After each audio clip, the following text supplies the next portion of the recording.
A lot of people have asked me how to deal with anxiety, OCD, and other mental health issues during this peculiar time.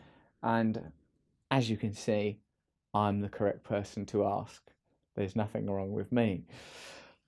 I mean, if you're a person that suffers from anxiety anyway, I was really struck by the idea that in times of trauma, people with mental health issues often rally or get better because it's kind of a, I don't know, the sort of reductive way of looking at it is it's a kind of affirmation, confirmation of a general and what do I want to say, an ambiguous, ubiquitous, ever-present sense of anxiety is sort of calcified suddenly, and it makes it more manageable, like post 9/11, etc.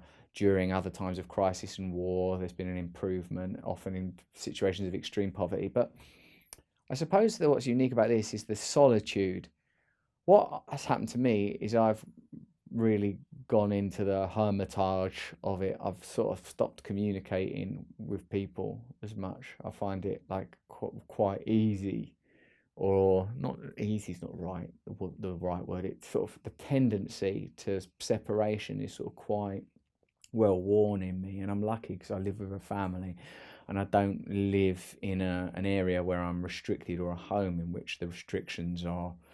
I was thinking about, man, at times when I've lived in little places, real little places, or when the times when I've lived with people that I didn't get on with. Oh my God, I feel for you. That must be hard. And I suppose in those circumstances, you're going to have to develop a mental health, or I would call it spiritual routine, to sustain yourself.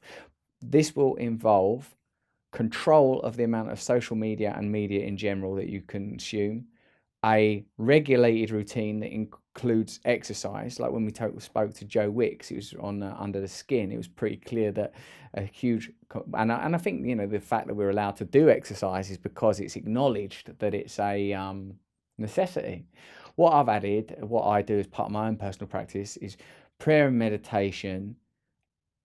I've involved myself in creative projects. I started doing, after we spoke to Julia Cameron on Under the Skin, I started doing the morning pages again, meaning that when I get up in the morning, I write 3 pages of stuff. I haven't done it today, actually, I forgot. Write 3 pages of stuff, and it's sort of it's a good catharsis for being creative. I meditate and pray for 20 minutes. I think about the things that I'm grateful for.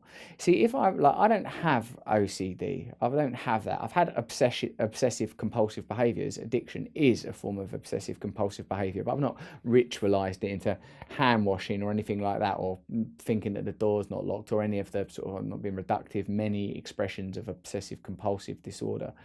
If you do have that, I feel like, in addition to whatever particular bespoke medical advice you're getting, that considering a spiritual program of, particularly the meditation and prayer, is important, because in the prayer and meditation, you acknowledge that your whole external life is secondary to your inner spiritual life.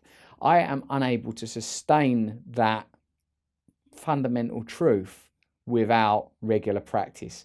There are many people that believe that consciousness itself is a fundamental component in the foundation of the universe. Panpsychism is called. We're going to be doing podcasts with a few of the scientists that believe that consciousness is a fundamental component of reality. Seems hard to argue with it, because consciousness is here and we are in reality.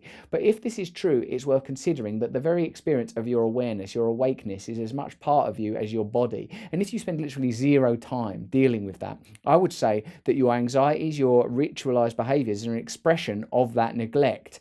That there is ritual in the spiritual, there is ceremony in the spiritual, and I feel that when we neglect that as individuals and as a culture, it has a way of biting us in the arse, i.e. ecological breakdown is our loss of sacred connection to the earth. Oh, I don't care about the earth, it's basically just a commodity. I don't care about sitting in silence, that's a pointless waste of time. There will be malevolence, malignance, negative metastasization as a result of that.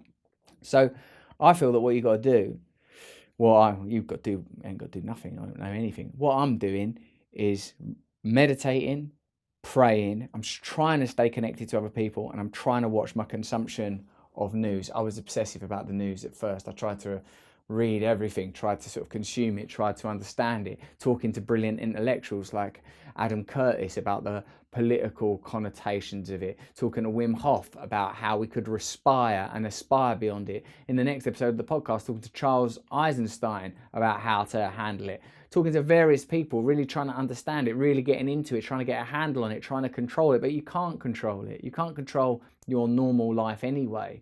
This is, in a sense, just an amplification of the conditions that we live with ordinarily, but for those that are seriously chronically affected medically or financially. So if you are suffering from anxiety, obsessive compulsive disorder, or depression as a result of this, my perspective is that we have to treat pain as a signal, distress as a signal that requires a response, that the object that we attach the pain to is erroneous. Even when it's something like death, sickness, fear about a particular thing, there is still a lesson. There is a spiritual lesson. All things are impermanent. Even the death of a loved one is a phenomenon that will pass. It may mark you forever, but if you allow it to, it will take you on a particular journey. I mean, I, like you, marvel at the people that lose a child or a partner or someone they adore and are able to traverse it and become a better person, a more valuable person, usually a more civic-minded, compassionate person on the other side. If you've not read Ram Dass's letter to the grieving parents of Sarah, check it out. It's in the link below. It's one of the most beautiful things I've ever read about dealing with the most extreme pain that particularly a parent can imagine. And it's a perfect example of how pain, distress, and external trauma are an invitation to go within. So if you are suffering from the OCD and that, could do what you're normally supposed to do, but add to it prayer and meditation, add to it awareness. Don't give yourself a hard time. Don't expect this to be a massive time of self-improvement, but do what you can. Do create routines that as best you can stick to. That's what I'm trying to do. And I'm also being flexible with myself. Oh, I've not gone for a run. Oh, I've not done yoga. I've not done enough writing. I'm not beating myself up. Now I acknowledge that I'm not dealing with the kind of financial pressure that some of you are, and I'm, thank God, not yet dealing with any of the medical issues that some of you are. Those things have their own experts, have their own pathways, and I don't have anything to add or contribute even to that. But for the spiritual journey, for the mental health journey, I can only share what was taught to me, and it's to treat all pain, suffering and trauma as an invitation to go within and an invitation to let go, because you're going to lose everything anyway. And most mental disorders are an expression of a warped impulse, whether it's obsessive compulsive disorder, anxiety or depression. There is some truth in that instinct, something that's trying to express itself. And unless we find a way to catharsize that suffering, it'll destroy us. So get some positive, healthy rituals in your life and look at how you can help others. There's links below to some various NHS initiatives. There's links below to some of the positive things that Tom Kerridge is doing, Joe Wicks is doing. So look for opportunities to be positive. Help from Home is another thing. Check out some of their content.